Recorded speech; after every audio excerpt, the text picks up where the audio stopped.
And I think that, Mr. Chairman, we are truly through the looking glass this morning here in the U.S. Senate, and this committee is being asked to fulfill a really important responsibility, which is to decide whether to confirm Mr. Kennedy to one of the most important health care jobs in America. And the reason I think it's so important is for many of the reasons you said in your opening statement, which is that we live in the richest country in the world, and we have some of the worst health outcomes of any industrialized country in the world. We live in the richest country in the world, and we have some of the lowest life expectancy rates of anybody in the industrialized world. I was a school superintendent before I was in this job, Mr. Chairman, and I can tell you that Mr. Kennedy's right, that when I look at the kids in the Denver public schools, if we don't change the way we eat in this country, 40% of them are going to suffer adult diabetes as a result of their diet.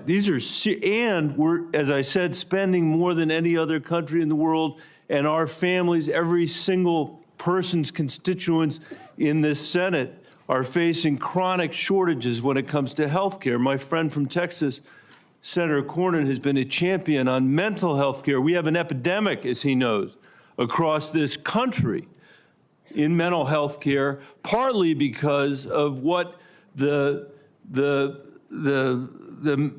massive social media platforms that were sitting behind the President of the United States have inflicted on our children for their profit in the last decade or so. So we have no shortage of challenges to confront, and I even agree with some of the diagnosis of Mr. Kennedy. What is so disturbing to me is that out of 330 million Americans, we're being asked to put somebody in this job who has spent 50 years of his life not honoring the tradition that he talked about at the beginning of this conversation, but peddling in half-truths, peddling in false statements, peddling in theories that, create doubt about whether or not things that we know are safe are unsafe.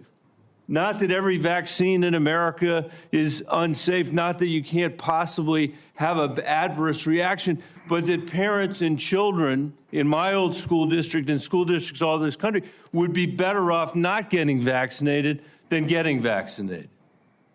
Unlike his own children who were vaccinated, unlike the people he invited to his house in Los Angeles for their party who were vaccinated. For everybody else, it's about peddling these half-truths. And he says it with such conviction that you want to believe him.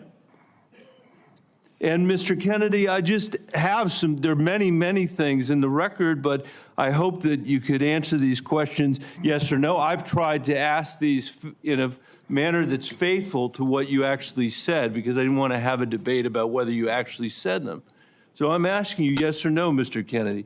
Did you say that COVID-19 was a genetically engineered bioweapon that targets black and white people, but spared Ashkenazi Jews and Chinese people? I didn't say it was deliberately targeted. I just quoted an NIH-funded and NIH published study. Did you say that it targets black and white people but spared Ashkenazi Jews? I quoted a study, Your Honor. I quoted an NIH study that showed that I'll take that as a yes. I have to move on, I have to move on.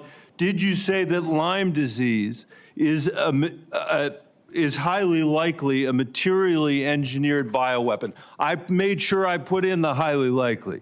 Did you say Lyme disease is a highly likely militarily engineered bioweapon? I probably did say that. Did you say that? And that's what the developer of Lyme I want all of said. our colleagues to hear it, Mr. Kennedy. I want them to hear it. You said yes. Did you say that exposure to pesticides causes children to become transgender? No, I never said that. Okay, I have the record that I'll give to the chairman, and he can make his judgment about what you said. Did you write in your book, and it's undeniable, that African AIDS is an entirely different disease from Western AIDS? Yes or no, Mr. Kennedy? I'm not sure if I made that. Okay, I'll give it to the chairman, Mr. Kennedy. And my final question, did you say on a podcast, and I quote, "I wouldn't leave abortion, to the states. My belief is we should leave it to the woman.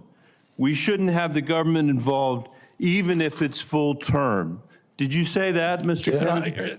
Senator, I believe that every abortion is a tragedy. Did you say it, Mr. Kennedy?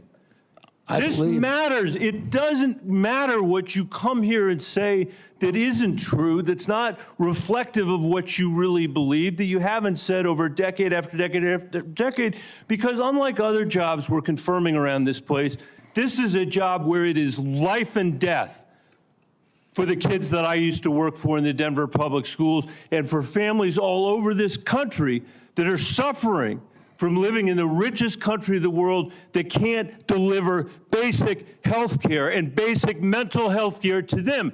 It's too important for the games that you're playing, Mr. Kennedy. And I hope my colleagues will say to the president, I have no influence over him. I hope my colleagues will say to the president, out of 330 million Americans, we can do better than this.